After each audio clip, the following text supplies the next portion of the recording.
ఓకేనా? హాయ్ అండి, అందరికీ నమస్కారం. నా పేరు కార్తీక్. ఈరోజు ఒక చిన్న టాపిక్తో మళ్ళీ మీ ముందుకు వచ్చాం. గతంలో కూడా ఒక వీడియో చేయడం జరిగింది.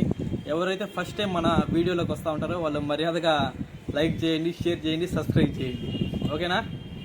ఓకే, టాపిక్లోకి వెళ్ళిపోతాం. ఇప్పుడు ఇండియన్ ఎవిడెన్స్ యాక్ట్ సెక్షన్ 25 గురించి ఈరోజు మనం చెప్పుకోబోతా ఉన్నాం. ఇండియన్ ఎవిడెన్స్ యాక్ట్ సెక్షన్ 25 ఏం చెప్తా ఉందంటే, పోలీస్ స్టేషన్లలో పోలీస్ కస్టడీ ముందు, పోలీసుల ముందు ఎటువంటి ఇన్ఫర్మేషన్ ఇచ్చినా కూడా అది చట్టంలో ఎవిడెన్స్గా పనికిరాదు, కోర్టులో ఎవిడెన్స్గా పనికిరాదు. కాబట్టి పోలీస్ స్టేషన్లో చాలామంది పోలీసులకు భయపడి వాళ్ళు తప్పు చేయకపోయినా కానీ తప్పు చేశామని చెప్పి ఒప్పుకుంటూ ఉంటారు నేరం. కాబట్టి అట్లాంటి వాటికి ఎవరు భయపడవద్దండి.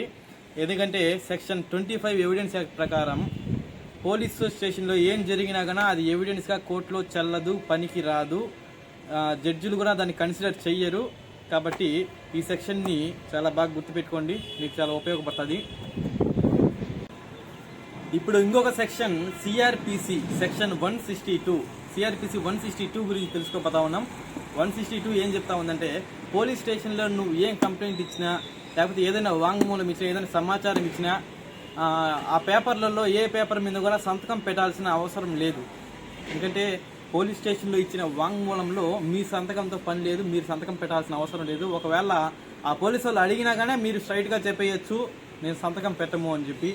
ఈ ప్రొవిజన్ తెలిసిపెట్టుకోండి. సిఆర్పిసి సెక్షన్ 162 ప్రకారం పోలీసులు ఎదుటి ఇచ్చే వాంగ్మూలంలో మీరు సంతకం పెట్టాల్సిన అవసరం లేదు.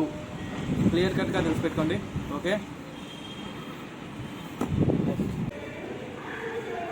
ఇప్పుడు ఇంకొక section IPC, Indian penal code 330 and 331, ఈ రెండు సెక్షన్ల గురించి తెలుసుకుంటా ఉంటాం.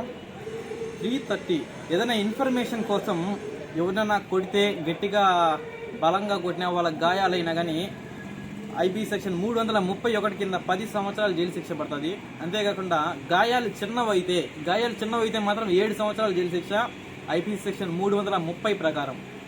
ఐపీసీ సెక్షన్ 330 అండ్ 331 ఈ మ్యాక్సిమం పోలీస్ స్టేషన్లలోనే జరుగుతూ ఉంటాయి. ఎందుకంటే పోలీసులు ఇన్ఫర్మేషన్ కోసం ప్రతి ఒక్కరూ ఈ చట్టాలు తెలుసుకోవాలి. అందులో భాగంగానే నా చిన్న ప్రయత్నం మీకు తెలియజేస్తా ఉన్నా. ఈ వీడియో చూస్తా ఉన్న ప్రతి ఒక్కరికి ధన్యవాదాలు, కృతజ్ఞతలు. Thank you.